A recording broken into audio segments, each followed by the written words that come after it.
इस्लाम को शाहरुख खान से, दीपिका पादुकोण से मत देखो। लेकिन अभी एक खान साहब है, कोई वो बनाया कोई गाना, वो जोड़ दिया इस्लाम से।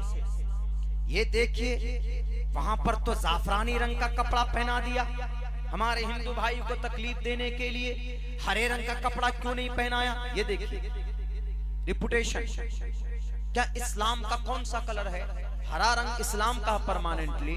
गलत बात, हरा रंग नहीं है, बल्कि सफेद कलर पसंदीदा है, महबूब है। अल्लाह के नबी सफेद कलर को पसंद करते थे, लेकिन कभी कभी सब्ज रंग के पगड़ी भी बांधते थे। वो सब्ज गुंबद जो है हरा रंग का, मदीनतुल मुनव्वरा का, उसी को वो लोग समझते हैं कि इस्लाम का पर्टिकुलर कलर कोई है तो वह हरा रंग है। जिस वक्त अल्लाह के नबी अलैहिस्सलातु वस्सलाम मदीना से मक्का आ रहे थे, मक्कतुल मुकर्रमा को फतह करने, 10,000 का लश्कर था। उस वक्त जब आपके सहाबा के हाथ में जो झंडा था, उस जमाने में हर बादशाह के फौज का एक न एक सिंबल होता था, एक न एक फ्लैग होता था, हर बादशाह का जमाने से ये चला आ रहा था। उस वक्त अल्लाह के नबी का भी फ्लैग जो था, झंडा जो था, जो इस्लाम का झंडा माना जाता, उस वक्त इस्लाम का झंडा कौन सा था? भारत के अंदर हमारे मुल्क का, हमारे इस देश का जो झंडा है वो तिरंगा है। तिरंगा में एक रेड कलर है और एक हरा रंग है, और नीचे व्हाइट, ये बीच में व्हाइट, नीचे हरा, 3 जो कलर दिया गया है, 3 बड़ी कम्युनिटी की तरफ इशारा है। हमारे इस मुल्क का झंडा कौन सा? तिरंगा। लेकिन हमारा जो हर मजहब का अलग अलग होता है, जाफरानी रंग है, गेरवा रंग है। हिंदू भाइयों को उनका मजहबी वो झंडा समझते हैं। मुसलमानों का मजहबी झंडा कौन सा है? मुसलमानों का मजहबी झंडा बहुत सारे हमारे मुसलमानों को मालूम नहीं है। बस सिर्फ ये समझते हैं वो हरा रंग का झंडा मुसलमानों का है।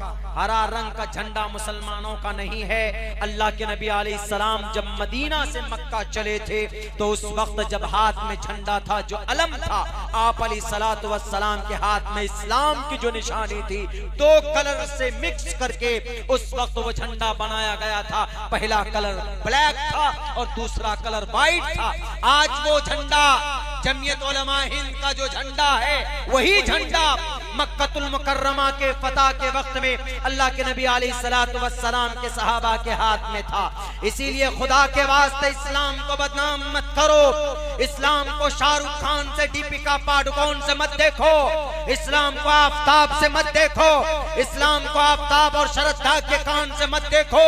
इस्लाम को देखना है तो मोहम्मद रसूलुल्लाह की जिंदगी उठाकर देखो, इस्लाम को देखना है तो कुरान को देखो, इस्लाम को देखना है तो हजरत अबू बकर सिद्दीक की जिंदगी को देखो, इस्लाम को जज करना है उमर फारूक को देखो, इस्लाम को पहचानना है हजरत उस्मान को देखो, हजरत अली को देखो, अशरे मुबशरा को देखो, सहाबाए किराम को देखो। आपको कहीं पर भी ये नजर नहीं आएगा कि ये उन्होंने किसी को तकलीफ पहुंचाई होगा इनका कोई मकसद होगा। क्या वो फिल्म बनाने वाला कोई दाढ़ी और टोपी वाला मुसलमान है कि नहीं? जनाब, उन्होंने जाफरानी रंग का कपड़ा पहना दिया, हरा रंग का क्यों नहीं पहनाया? तो डायरेक्टर से पूछो, प्रोड्यूसर से पूछो जाकर। हमारा रोल मॉडल शाहरुख जी नहीं है, हमारा रोल मॉडल कोई है तो मोहम्मद रसूलुल्लाह सल्लल्लाहु अलैहि वसल्लम की जात अक़दस है। हम तो मना करते हैं। आए ना लाइन पे अब लोग क्या बोल रहे हैं? बाइकॉट गाने का वो पता नहीं नाम क्या है उस गाने का, अल्लाह आलम, अल्लाह बचाए। खैर, कोई शर्म रंग ऐसे कुछ गाना है। अब क्या चल रहा है ट्विटर पे, फेसबुक पे? बाइकॉट यानी मना, गाना नहीं सुनना। अरे अभी ये कह रहे, अल्लाह के नबी ने तो 1450 साल पहले कह दिया कि गाना सुनना हराम है। अब आहिस्ते आहिस्ते आ रहे हैं लाइन पे, सब आहिस्ते आहिस्ते आएंगे। पहले हाथ धोने को गलत बोलते थे, अब कोरोना मोहतरम आए तो हाथ भी 10-10 मरतबा धोने लग गए। अब 10-10 मरतबा जनाबो सैनिटाइज भी लगाने लग गए। अब पर्दे के ऊपर नहीं, नकाब पहनकर कैसे हमारी बच्चियां रहेंगी 6-6 घंटे तक? तो अल्लाह ने कहा अच्छा 6 घंटे तो दूर की बात बेटे, अगर तुम 12 घंटा ऑफिस में रहोगे तो वेयर योर मास्क, 12 घंटा मास्क पहन कर रहो। नहीं, मास्क नहीं तो एंट्री नहीं, लिखा होता है ना कहीं कहीं। ये इस बात की अहमियत के लिए है कि आपके पेट में दर्द हो रहा था कि भाई बेटियां मास्क लगाकर कैसे रहेंगी, नकाब में 12 घंटे मार्केट जाना है, कहीं जाना है तो कैसे रहेंगी। तो ये कोरोना ने आकर के 3 बड़ी गलतफहमी को दूर कर दिया।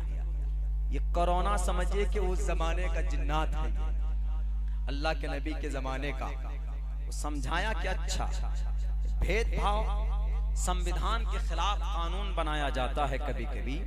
कौन सा कानून? सिटीजन अमेंडमेंट एक्ट, CAA, जिस पर बहुत प्रोटेस्ट हुआ था। ये संविधान के खिलाफ था ये कानून। कौन सा संविधान का आर्टिकल नंबर कौन सा था? वो आर्टिकल नंबर था 15, prohibition of discrimination on grounds of religion, caste, sex, place of birth. इसके खिलाफ था। इसमें साफ लिखा है कि किसी को धर्म के आधार पर, जात के आधार पर, बिरादरी के आधार पर, इलाके के आधार पर किसी के साथ भेदभाव नहीं कर सकते। तो इस कानून में सिर्फ धर्म के आधार पर भेदभाव किया गया, यानी अलग अलग रहो। कौन? टोपी दाढ़ी वाले अलग रहो, बाकी सब के सब ब्रह्मा सूत्र पढ़ने वाले, हनुमान चालीसा पढ़ने वाले, गायत्री मंत्र पढ़ने वाले, ये सब के सब अलग रहेंगे। सिर्फ जो मुस्लिम है कलमा पढ़ने वाले वो अलग रहो।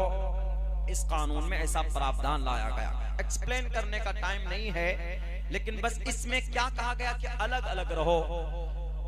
तो कोरोना ने देखा कि बड़ा जुल्म हो रहा है। अल्लाह के नबी तो सबको गले से लगाते थे कि नहीं लगाते? कोई यहूदी हो या कोई क्रिश्चियन हो, कोई जैन हो, कोई बौद्ध हो, कोई भी हो, जो भी आया मुसाफिर, आप उनके साथ अच्छा व्यवहार करते थे। आपने अपने जानी दुश्मन को गले से लगाया कि नहीं लगाया? अल्लाह के नबी के चचा सैयदुश शुहदा अल हमजा, कयामत तक लोग शहीद होंगे लेकिन हजरत हमजा के मकाम को नहीं पहुंच सकते। इतना बड़ा मकाम उनका, बल्कि तमाम शुहदा के सरदार। कत्ल करने वाले, शहीद करने वाला कौन? वैशी। हमारे और आपके सामने आपके चचा का कातिल आ जाएंगे तो आप क्या करेंगे? आप फौरन वो जिससे वो गन्ना छोलते ही ना, उसको उठाएंगे, जाकर उसका सर कुचलने की कोशिश करेंगे, बदला लेने की कोशिश करेंगे। आप बर्दाश्त नहीं कर पाएंगे। क्यों? कि मेरे चचा को इसने मारा था, मैं नहीं रुक सकता, मैं इसको भी दफन करूंगा।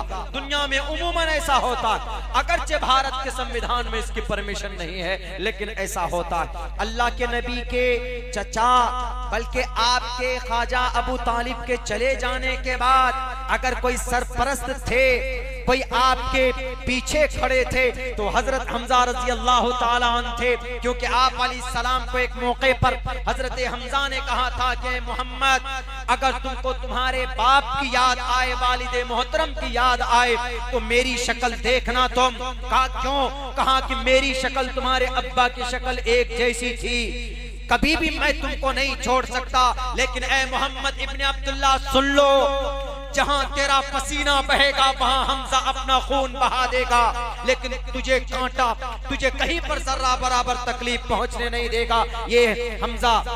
उन्होंने कहा कि ठीक है। अल्लाह के नबी को सपोर्ट था। एक गार्जियन को दर्दनाक अंदाज में सीने को फाड़कर, अतरियों को निकालकर चबाया जाता, गले का हार बनाया जाता है, और नीचे पीछे से नेजा मारकर हलाक करने वाले शख्स का नाम वैशी। लेकिन एक मौके पर अल्लाह के नबी के दरबार में पहुंचते और आकर के कहते, मैं ईमान लाना चाहता हूँ। बहरे कैफ एक प्रोसेस में आकर वो ईमान ले आते, कलिमा पढ़ लेते।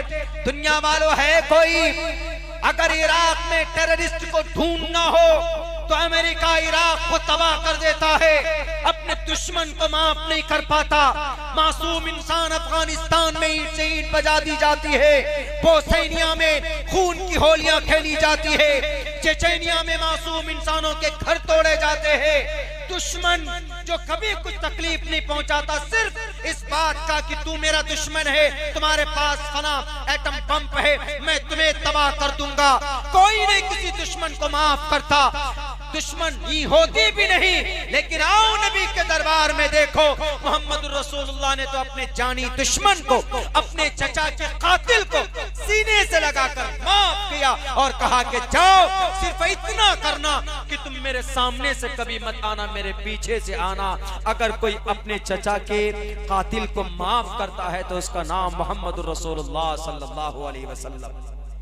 कितनी तकलीफ दी गई थी मोहम्मद रसूलुल्लाह को, लेकिन सबको आपने माफ किया। जाओ इज़हबू व अंतुम मुतलका, जाओ सबके सब माफ। यूं ही नहीं कहा जगतपति असिनाश दूदमन मठेश्वर्य गुणन बितहा, यूं ही नहीं कहा दुनिया का मुहाफिज, दुनिया का मुहाफिज। अपने स्वार्थ के लिए नहीं, दुनिया के लोगों को बचाने के लिए।